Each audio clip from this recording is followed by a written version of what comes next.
everybody, it's Mouse here. I'm so excited to see you again. Today I have a guest. It's Mr. Dagoberto. He is a 65-year-old man and he is my friend. He brought us a book and he's very excited to show us it, right? Yeah, I know he is. It's called Mr. Peabody's Apples, and he says that you guys are going to love it because it teaches us a very good lesson about being good friends. And right, friends are the most important, correct? Yes, because they always have our back and they are always looking out for us. So it's so important to be good to our friends. What's another thing that they teach us in this story, huh, Dagoberto? Love? Loyalty. Loyalty is a great quality to have.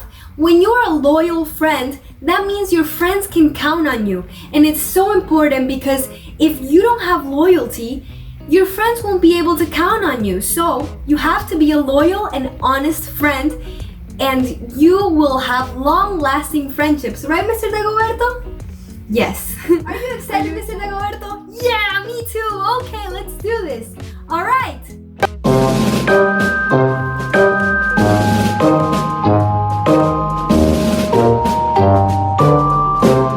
So, let's get started. Mr. Peabody's Apples by Madonna.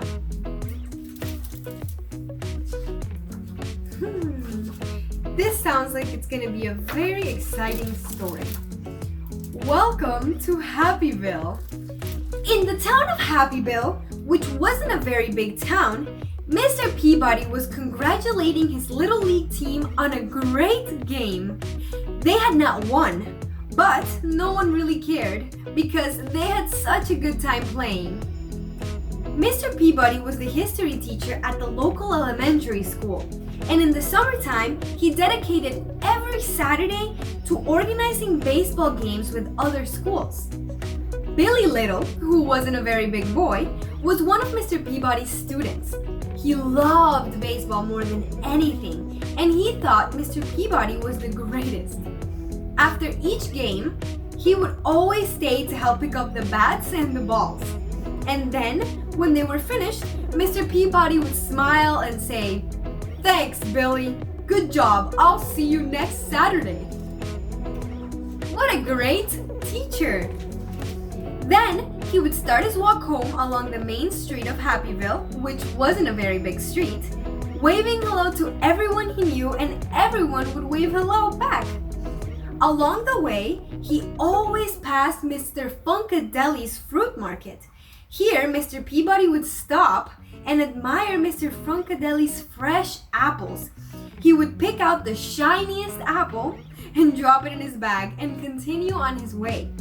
Across the street, Tommy Timblebottom watched him with curiosity as Mr. Peabody walked away with the apple. "That's strange," Tommy said to himself. "Mr. Peabody didn't pay anyone for the apple." Tommy got on his skateboard and rushed to tell his friends. The following Saturday, Mr. Peabody's team played another game, and they lost, as usual, but no one seemed to care because they had such a good time playing. Billy picked up the balls and bats, and Mr. Peabody set off on his walk home. He waved to everyone he knew, and they waved back. Once again, he stopped outside Mr. Funkadeli's fruit market, picked up the shiniest apple, dropped it in his bag, and continued on his way. Across the street, Tommy Timblebottom and his friends watched Mr. Peabody and were amazed at what they saw. Mr. Peabody had not paid for his apple. They couldn't wait to tell all their friends, who told their parents, who told their neighbors, who told their friends in the town of Happyville, who wasn't a very big town. Aww. The Saturday after that, Mr. Peabody was standing all alone on the baseball field, wondering where everyone was. Then he saw Billy walking towards him with a sad look on his face. "Hello, Billy. I'm glad you're here, but where is the rest of the team?" asked Mr. Peabody. Billy remained silent. "What is it, Billy?" he asked again. Billy didn't look up. "Everybody thinks you're a thief," he said to the ground. Mr. Peabody looked confused. He took off his hat and scratched his head. "Who says I'm a thief, Billy? And what did I steal?" he asked. "Tommy Tibblebottom and his friends said they saw you take an apple from Mr. Funkadeli's fruit market twice, and they said you didn't pay for them," answered Billy. "Oh," said Mr. Peabody, putting his hat back on his head. "Let's go and talk to Mr. Funkadeli about it, shall we?" They walked down the main street, which wasn't a very big street, and Mr. Peabody waved to all the people he knew. But now, some of them didn't wave back, and some pretended they didn't even see him. They finally arrived at Mr. Funkadeli's fruit market. Out popped Mr. Funkadeli, who said, "Hey, what you doing here, Mr. Peabody? Why aren't you at the game?" "There wasn't a game today," said Mr. Peabody. "And I was wondering if I could take my apple earlier than usual." "Sure, why not?" replied Mr. Funkadeli. "You pay for them every Saturday morning when you pick up your milk. You can take them when you like. You want the big shiny one, Mr. Peabody?" Mr. Peabody took his apple, smiled, and offered it to Billy. "I would like to take that apple, Mr. Peabody, but I have to go tell Tommy and explain everything." "When you find him, ask him to come over to my house. I would like to speak to him too," replied Mr. Peabody.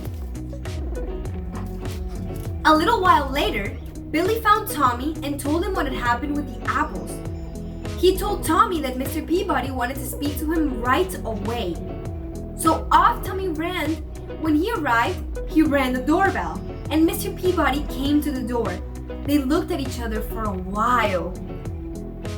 "Oh dear, Mr. Peabody," said Tommy on the doorstep.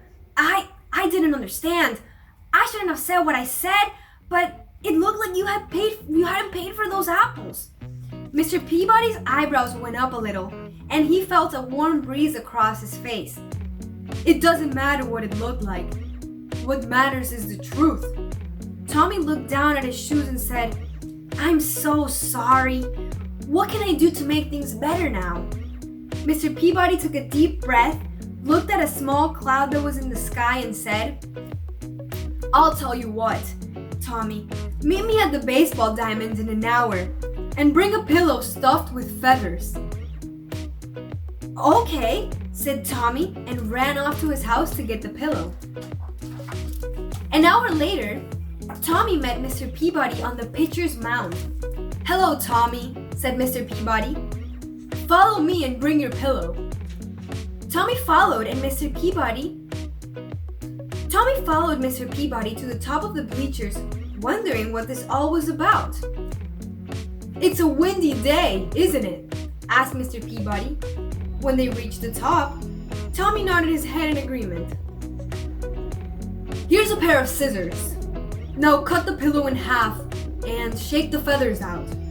Tommy looked confused, but did it anyway. He thought it was a small price to pay to gain Mr. Peabody's forgiveness. The wind carried the thousands of feathers far away.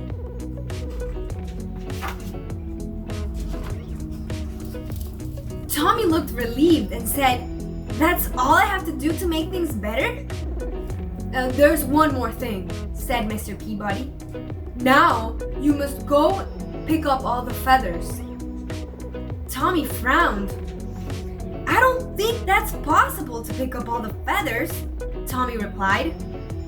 "It would be just as impossible to undo the damage you have done by spreading the rumor that I'm a thief," said Mr. Peabody. "Each feather represents a person in Happyville." There was a long pause. Tommy began to understand what Mr. Peabody was saying. Finally, he said, "I guess I have a lot of work to do." Mr. Peabody smiled and said, "Indeed you do. Next time, don't be so quick to judge a person. And remember the power of your words. Then he handed Tommy the shiny red apple and made his way home. The end. At the end, there's a picture of Tommy's pillow sewed back together with most of the feathers, but if you can see, there is still some feathers coming in through the window. Thank you so much, Mr. Dagoberto, for showing us that wonderful story, right? Yes! Oh my gosh! I hope the moral that you take away from this story is that we can never judge anyone just by the way that things look.